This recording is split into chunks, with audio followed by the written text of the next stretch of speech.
Hi, welcome to the video. It's Tash here again from Detox, speaking again with Michael from Summer Reset Camp in California. Tash, I'm in Australia.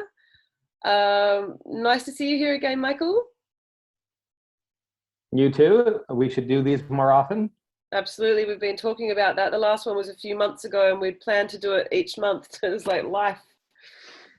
Right. We'll get there. We'll get there. So today I just thought it would be really nice for us to have another chat and talk about the up and coming camps that we both have going on, or the summer reset camp that you have going on that we can talk about a little bit later on down the track of the video, and also the Detox program that's starting in a month as well, but we can talk about that at the end. But I thought it'd be really nice for us to maybe answer some questions that parents are asking at the moment, so that they can sort of get some answers from us. And also, guys, leave a comment in the comments if there's anything that you'd like us to answer, because you can ask that and we can come back to the video and answer that in the chat of the YouTube video. But also just to have our chat that we do when we get on a roll, and so that parents can not feel so alone with this big topic of internet addiction with their kids. Yeah, absolutely. Internet addiction, gaming addiction, cell phone addiction, anything that draws your kids' attention away from the real world to the point where it's become a problem is what we're here to help you with. Exactly. And some of the things I'm hearing from parents, which we could actually sort of clarify, because there seems to be a lot of confusion for parents of like, when is this a problem? When do we go, okay, there's a problem? I noticed that parents will be, they'll actually make contact because they go, okay, I've got a problem. There's a problem here. And they're usually seeing kids, that they're having these meltdowns when it's time to get off the screen. It's quite textbook really, isn't it? Yeah, by the time a parent wonders if it's a problem, it's a problem. The way I answer that question when I talk to parents is I'll say, how are the kids' grades? How are the kids' behaviors at home? Is bedtime a struggle? Is behavior at home a struggle? And they almost always answer yes to every one of those questions. And, then we sort of agree together it's a problem. So, what both our programs do is try to address that issue and get kids back on the right track. Yeah, back to themselves, I find, like back to being who they are. They feel a lot of pressure. Like we're here talking to the parents going, guys, this is stressful. We're both parents. We've both been through it. And we're helping other people and other parents through it. But it's very stressful for parents. But the kids are also struggling with this as well. Their nervous system is dysregulated as to why they're behaving this way. There's a reason why, kids behave badly when they don't feel right. Well, and the pandemic hasn't been any help with kids shut in and required to do schoolwork at home, and all their social interactions have been at home. This was a problem. Both our programs started before the pandemic, and the pandemic just made it that much worse. So I tell parents, we tried to get kids back to who they were before they got addicted to screens and technology. Exactly. They're beautiful personalities. Like, it's quite beautiful to see the change. And going through that that detox part of the program, it's not as hard as you think, and it's so worth it, because without medication, without kids having to be medicated, they do come back to their beautiful nature that seems to be masked by the addiction, which is very sad to see and hard. But it's very common to see the same sorts of things, isn't it? It's this kind of rudeness, this defiance can come in, this no eye contact, lack of interest with wanting to do anything with the family, this kind of lethargy, tiredness, and saying I'm bored by anything that's not screen related. So, well, and a total lack of social skills, and not even realizing they're lacking social skills because all their social activity is online. And so they think they're just fine as long as you just leave them alone with their device to stay up all night long, which is not how the real world works. And then they step out into the real world and go, wow, I'm quite, stunted or lost. behind socially, and then the low self-esteem comes in and all this sort of stuff. But yeah, I just like seeing the change that can happen quite quickly of like, you know, wow, they come back, they rest for a while, and then they step out to that person that they used to be, which is exactly why we do the work. It's probably the best thing. Yeah. So maybe I could ask you a question that I'm hearing a lot from parents, and you seem to be hearing a lot too, as to why, you know,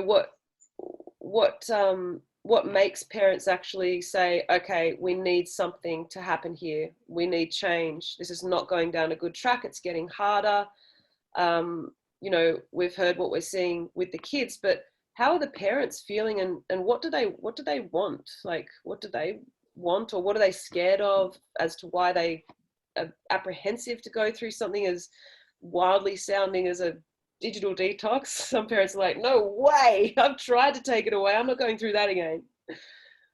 Well, it's funny, I run into a bunch of denial first from the parents, and to that I mean, you know, their kid promised to get their grades up, they promised they'd get some sleep, they promised they'd game less, and you know, when your kid told you that, it was a lie, but you're in denial about it, and you kind of put it off, and you get through one more day, and you know, the next day is not any better, it's actually worse. But then there's also kind of embarrassment and shame attached to a lot of parents' feelings. You know, how did I let my kid get to this point? How did I let this happen? What kind of parent am I for allowing this to happen? And, you know, to that, I'll always tell parents to give themselves a little bit of grace, because they are in a generation that no generation before them has ever been up against such a blast of internet and apps and cell phone and texting and Skyping. And, you know, that when we were kids, we didn't have this stuff, you know, so it's not like we had better parents and today's parents are terrible. It's they're up against, you know, an advertising conglomerate that is after their kids' time, attention, and money. So, you know, I tell them, you know, that might be true. You know, everything you're saying might be true, and maybe you are a bad parent. I don't know. But let's worry about today, tomorrow, and moving forward, because whatever's happened in the past is in the past. So dwelling on it isn't going to do anybody any good. Yeah, it's true. And it's so common, that feeling of parental guilt. It's something that definitely, you know, needs to be addressed, and we can't go forward with that guilt. Well, we can, and we do. We go, come on, guilt, you can come along. We still need to, like you're saying, we need to go forward with this. And it's, I mean, yeah, our kids are being bombarded. Exactly. And so it's almost like we're in competition with this marketing monster that's trying to take our children. And we're like, oh, what happened to the connection with my child? I must be failing. And really, no one can compete with that. We're absolutely losing that competition for sure. No one could win that. Not the best monk parent in the world. It's just very, very strong. It's overstimulating. It's constant bombardment, but it's also like overstimulating to the nervous system. So it's even like you can look at it as a physiological change in the body. You know, even just from the basic point of the screen, where it's too bright. So they want it. Anybody does. You know, we have our own times where it's like, oh, I'm online too much. Oh, you know, it's a strong pull. And sadly, it takes away from the enjoyment of natural life, because it's not as stimulating anymore. Right. And I'll have parents, you know, when they'll contact me the first time, they're kind of leery, and they'll want to talk to a parent from last year, for example, and see how it worked out for them. And I have a number of parents that are more than happy to talk to the incoming batch of parents. And what always strikes me as funny is they always ask if our program is guaranteed. And I'll say absolutely not. You know, we'll guarantee to detox your kid because we have them for a month and there's no tech, but then we're going to give them back to you. That's when the being a bad parent concern comes up, because, you know, we're going to put them on a schedule. We're going to get them used to being in the real world and having conversations with real life people and doing real world things and learning to cook and doing their own laundry and having roommates. And we end our program with a family workshop weekend. So we have the families come and kind of participate in activities and group therapy, but then, you know, we're returning the kid to the parents. So we call our camp reset, because we're really resetting the kid to who they were before they got lost in a digital world. And then it's up to the parents to maintain that. Yes, definitely. Yeah, that's right. And yeah, well, I find, yeah, that when parents are about to go into the program, they always have this, I'm scared, and it's like, and that is normal. And then they go through, and even a few days into it, they're like, oh wow, I never thought I could do this. Yeah. We've touched on this before. You know, there's definitely a time and a place where kids need to go to a camp, and when I'm doing it in-house with the parents, they're doing it themselves and they see the change themselves. So it's like, oh wow, yeah, this is going to stick. They've got that conviction So, to carry through. so tell me, and our viewers, you know, what you see as the difference between our programs, between your program where they're working on it at home versus mine where they're actually sending their kid off for a month. Yeah, I love bush camps, and I remember as a kid going on camps, and it's just, you know, those memories stay forever. Also because you're connecting with nature and you're away from your family for a while, where you're having this independent experience. And, you know, I like that it's for a month and they're having this great experience as well as detoxing. Um, yeah, I mean, the differences are that I do it in-house with the parents. You know, I'm supporting them to take the lead to do this with their own children. I think the differences are that I see is that integration process of the parents having to then, you know, get this wonderful package back all reset. And then they're like, okay, I got to hold this. I got to do this. I got to do this. And then when you're saying you have the parents integration part of the program and they've got to carry that on, fantastic. I think when the parents go through the program where they are detoxing their kids with, you know, it's a very sort of strict program. They can't go to week 2 unless we've been through the preparation part of week 1. But when they see that change themselves and they are just saying, oh my God, thank you. And I'm like, no. I just wrote the program. You did it. So it's like this empowering part for parents. They get their confidence back. There's no more guilt anymore. They're like, wow, there's a confidence to, I know my child and I did this. So I find that they have a strong conviction. Like, say, for example, a family that just went through, and this happens, where they're like, oh my God, I'm not sure though. I have a new Xbox on lay-by for their birthday, and I promised it for their birthday. I can't let them down, no way. And then I'm like, okay, let's just keep it open. Just if we can pause till after the detox, let's just see what happens after. And I don't actually have to do much at all. They go, oh my God, they haven't asked for it, which is kind of miraculous. And I'm not wanting to do that, because we've seen the before and after of our child with screen, not anti-screen, but with this screen. And oh my gosh, we are now going to definitely stick with the limits. And then sometimes it's school holidays and they're like, oh my gosh, they had too much, you know, TV viewing with the smart TV, which again can dysregulate. But they themselves say to me, so we're just going to pull back and do a little. So I don't have to do it anymore. They are doing it themselves. So, I think, you know, both ways are absolutely wonderful. And, you know, we will definitely be having, I'd like to anyway, have camps in Australia, which is being discussed now, but more for the older kids, made by the older kids, sitting on land together and having the day to go through that, to write a program for themselves, you know, with the guidance of the Detox Restore Foundation. But at the moment, this is just working. So I'm sticking with it, the in-house style. But yeah, I absolutely think, you know, Summer Reset Camp is, I mean, gosh, you must be seeing so many of these amazing results after. And that's one thing that we could maybe discuss, because, you know, when parents are deciding, oh, should I do this? Like, really? You know, let me speak to another parent about this, you know? And it's like, guys, you do see a bit of a miracle take place. Like, you do see your child come back. So what sort of, let's talk about the nice, exciting stuff maybe of what do you see in kids when they come back after camp or during camp? even. One thing that I really like is watching that change. You know, because the kids who arrive at my program, none of them are excited to be there. You know, none of them want to be there. They didn't sign up for it.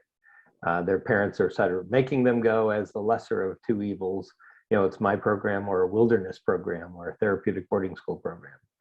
And once they get in the community of the other campers and they realize they are just like every other kid there, Yep. you know, they're not odd, they're not, you know, they might be socially awkward, but so is every other kid there. So they're all starting at the same point. Yeah. And then we have a variety of, you know, in addition to the group and the individual therapy, we have a variety of activities, you know, and we do a lot of life skills on, you know, teach them how to do their own laundry. But we have a culinary class, we have a music class, we have athletics, we go to the beach once a week. We go and do high ropes and zip lining. You know, it's camp. It just has a therapeutic angle. So watching them open their minds to new possibilities. You know, our program happens on a university campus, so we'll go to the physics lab and we'll meet with the physics professor and he'll teach them some physics in an hour. And just watching them open up their minds to different possibilities, things that are not online, that are in the real world.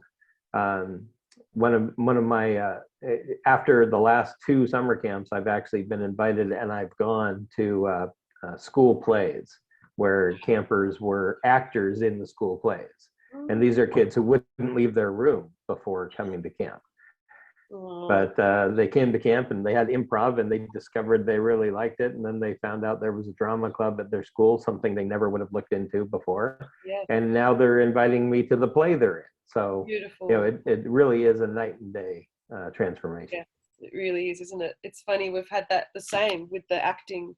You know, I remember one 16-year-old coming through and he was, you know, what they discovered when there was this time without it of like, you know, that lull when they're dropping down from the overstimulation into, wonder what else there is. And then talking with his mum about, I've always wanted to do acting class, same thing, acting. And I mean, that acting is something which, you know, before there's like this lack of confidence I find with kids that are addicted to screen, there's self-esteem. It's just heartbreaking to see your child like that. You know, this, then when it turns in a matter of a short time to, I want to try acting class. Wow. I mean, that's self-esteem to have that ability to step into some vulnerable position of going, I'm actually going to try something and show myself. It's so beautiful to see that. And we've had that with, you know, musicians who are trying out instruments for the first time. We do a self-defense thing on Saturday and we have a bunch of kids who continue to do self-defense and earn different belts. Yeah. And the parents write, you know, that it's, you know, you gave me my kid back and, you know, I can't thank you enough. And I'm like, your kid was always there. He just got buried in screens. Exactly. Wow. They say the same thing. You know, I want my kid back is the pain beforehand. And I felt that too. I'm like, oh my gosh, where is my child? Something else has got my child. And literally something else does have our kids. Like, this is real. It's hard to face it. And then it's like, okay, this is actually real. I need to do something about this. I need to somehow get rid of this addiction, but in a way that's not going to cause a disconnect between the relationship with the family, something that can actually bring that relationship closer. I mean, because mine is an in-house family detox and we don't have the activities like going to the beach and rock climbing, and that's fantastic. We find that there's a lot of card game that gets played. Hey, there's nothing wrong with that. Nothing wrong with that. But it's more, you know, the activities that are the everyday activities. And the parents do say in the beginning, oh my gosh, am I going to be able to cope with fulfilling this child's need to do all these activities? Like, I can't do that. I've got work. I've got, you know, my life. I'm already under the pump. But the stress of under the pump, how much time is spent dealing with this daily internet argument is what I call it, or total annoyance of this screen. Come on, get off. No. So much time and stress is spent, I think, on a daily basis for parents that's grinding them down on this, what I call the internet argument. so much stress. So they think, I can't fit anything more in. But you actually find a few days in that when the children become bored, which is actually good for a second there, that we need to fill up their activities. We need to be present for them for a little while there. But then it lulls down to they don't need an external stimulation, which is what they're used to with the screen, being entertained from an outside point of view with the entertainment from the outside. They go through this period where they want to connect with you, partly because there's nothing else Yeah. to do. But then over this game of 1,000 games of they're connecting, they're laughing. Yeah. Simple stuff. Like they're like, wow, we're actually connecting here. Or whether it's drawing, my son went back to drawing and I was like, oh my gosh, this is like a miracle in itself. He always thought he was bad drawing, but then I just found him drawing. Or yeah, so a few things up there. I'm sure parents might have questions about that sort of, or maybe able to relate to those feelings of, how am I going to do this? Well, and it does take some commitment on the part of the parents. One thing I'll say to parents is, you have to start with yourself, and you have to role model the behaviors that you want in your kid. So you can't be barking at your kid for being on their phone too much when you're on yours constantly.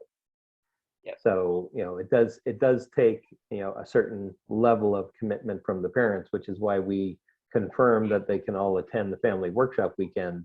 This isn't just park your kid and then pick them up in a month and everything will be great. Not without your involvement. Yes, definitely. That's right. And I find that when parents say, yes, I need to do this for my child. Yes, this is happening. But I'm addicted. And it's like, yay, thanks for letting us know, because you're welcome. We're all human. We're just, saying the truth about how we all have this issue. And yes, how modeling is so very important. It's not this do as I say, not what I do style of parenting. I think we've all had a try. I send emails to our families during the course of our month camp, and one of them is a challenge to go tech free for a weekend. And I remind them that their kid is with us going tech free for a month. So, a weekend shouldn't be that big a deal. And then I'll ask them at the family workshop, did you all get my email about going tech free for the weekend? And they'll say yes. And I'll say, did you all do it? And the room gets really quiet. Yes. And I'll say, that's okay. I'm not going to make you raise your hand, but it's tough, isn't it? It is tough. So that's what your kids have been experiencing. So you need to get on board. Yeah. And I find that it's great for the parents to actually experience it for themselves. Like clearly in the Detox Restore program, we can't just hide away in our house and turn off the Wi-Fi, because people, parents have to go to work, kids have to go to school, life has to go on. However, having that, parents then get a chance to have that, their tech time is structured and the kids are held accountable. Sorry, the parents are held accountable because it's put on the fridge and it's like, this is your tech time. And when we're there going, but I've just got to finish this. Nope, you lose points, man. And then your child is empowered, and then we're working together to support each other with tech time that we're all suffering. So it's not like, oh, it's just these kids, it's the whole family. And then having that feeling as well of, oh gosh, this is real. And yes, for my child that's going through it, who has a younger brain and is really, developing at this time, this is really important. Yeah, let's get it structured so we're in control of it as a family, rather than it in control of us and just coming on in our house and ripping our connection away and causing this constant argument and separation. So the coming together is, like we both see, is so beautiful, so lovely when the parents go, I've got my child back. Beautiful.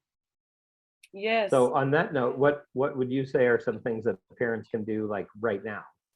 Right now, yes, because there is that decision to go, no, I don't think we need a detox, because it's like partly I'm too scared, or no, it's not that bad, the denial that you're seeing. Yes, it's not always needed a digital detox, but when you see a certain amount of signs and symptoms, well, yes, it's fantastic and helpful, because you're clearing the slate, you're setting a new foundation, and it's much easier to set a new way with technology in your house when everyone's on board and you're not dealing with that constant fight and argument. So you get rid of that constant fight and argument. So one thing I recommend, a few things, but getting rid of the internet argument is something that I say that's the beginning step to ending internet addiction. And that's stopping this stress that we're having every day, this disconnecting argument.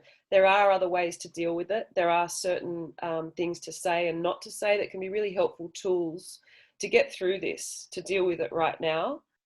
So ending the internet argument, definitely. But on some practical, like take home right now things that can minimize the stress in all of our bodies is, for me, I think, turning off the push notification sounds, because that sends a dopamine hit to our brain, and we're sitting with someone or we're having a conversation maybe with our child if we're lucky enough to do so, and we get this gone over here. It's like, oh wow, that's more important than me, is what it says. Sometimes if you have friends and their phone's bipping and it's like, oh wow, okay, I'm second right now, and again, no guilt, but responsibility, but no guilt. That, yeah, turn off push notifications. You can see a lot less stress and a lot more presence and calm in the nervous system come through from that. So we're not getting this waiting for a dopamine hit. I'd say definitely sleep is a massive issue for kids and all of us, and to minimize disturbed sleep, which you maybe have it thinking you're having good sleep, but you're not when you're looking at a screen right before bed. So that stops the release of melatonin. So if we stop screen, I say an hour before bed to wind down, is great to stop that melatonin being messed with. So we have time for our chemicals to rebalance. We're not stimulated by the screen, and we get a good rest through the night. And the other thing I really like, the third one or the fourth one, whatever, is not having tech as the first thing when you wake up in the morning. We all have this drive. I know that when I'm working a lot, I'm like, okay, wake up, work on, turn the phone on. I'm like, hang on a minute here. Let me just have that moment. So I find with parents, like having breakfast together in the morning, doing the hustle and bustle of getting to school without tech, way less stress. And also you get a little bit of connection time in there with the busyness of getting to school. And then it's like, okay, if they have phones, off to school time, turn phones on and out the door. So getting those tiny points of connection time in the morning and at night before sleep, as well as turning off push notifications, and us working on ending the internet argument. So I offer that free course on that, because I find it really, I'm very passionate about communication, how we can do a few simple things to turn that argument around. They can't stop the argument, but we can, when we just know a few little tools. So they're the things that I think can be a good start. And it's probably enough, isn't it, Michael? It's a step-by-step process. We can't be overwhelmed. Yeah, it's certainly a good start. Yeah. Excellent. Anything you'd like to add to that, to help parents now that are feeling the stress of this and want help? some support? No, I think I say the same exact things, when parents ask me what they can do now, and then it'll depend on the conversation if we're talking about an internet kid or a gaming kid. But everything you've said is so important. I'll include things like remove the headphones. Because kids are playing, violent shooter, first-person shooter games, and the parents are reluctant to remove the headphones because then we're all going to hear the bombs and the gunfire and the explosions.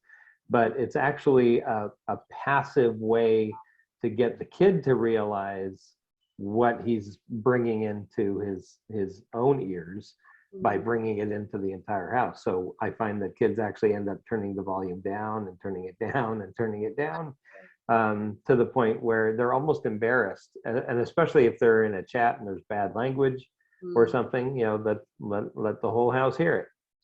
Having their computer in a central family location, not in their rooms with the door closed.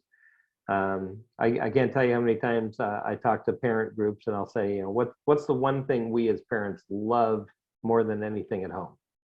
And then I'll advance the screen and the word quiet shows up.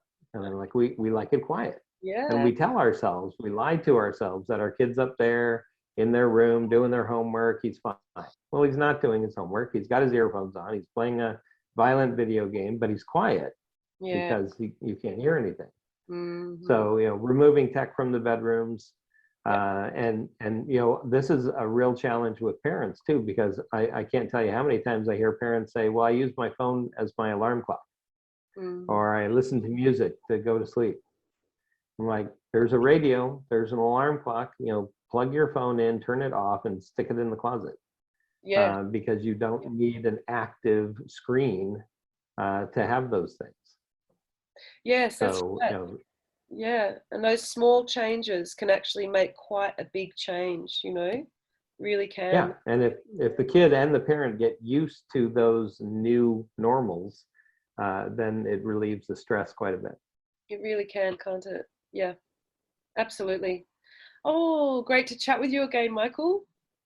You too. Let's do it more often, That's even definitely, though we keep saying that we do. I know, let's do it. And if there are any parents out there listening that have any questions, I think we're more than happy to answer in the comments here, or we'll leave our links as well for, the summer reset camp that's coming up in, what month is that?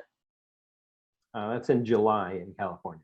In July in California, yeah. And the Detox Restore program, we're running a group through in April, the school holidays here in Australia, in New South Wales school holidays. It's nice to have groups, but also people can come in one-on-one as well. So we'll leave our links there, and you can ask about any questions you have just in general about how we can support you with having been through this as parents and now supporting other families to go through it, because we love seeing the change and we know how hard it can be. So Yeah. any comments, we should offer that interaction in the comments, and reaching out to us individually, anybody in the States needing support, and anybody here in Australia or wanting to do it in home online. Yeah, and like Tash says, we'll put our links on there and our email addresses on there. You're welcome to contact us anytime. Excellent. Have a lovely evening. Is it there? Okay, you too. Yeah. Good to see you, Michael. You too.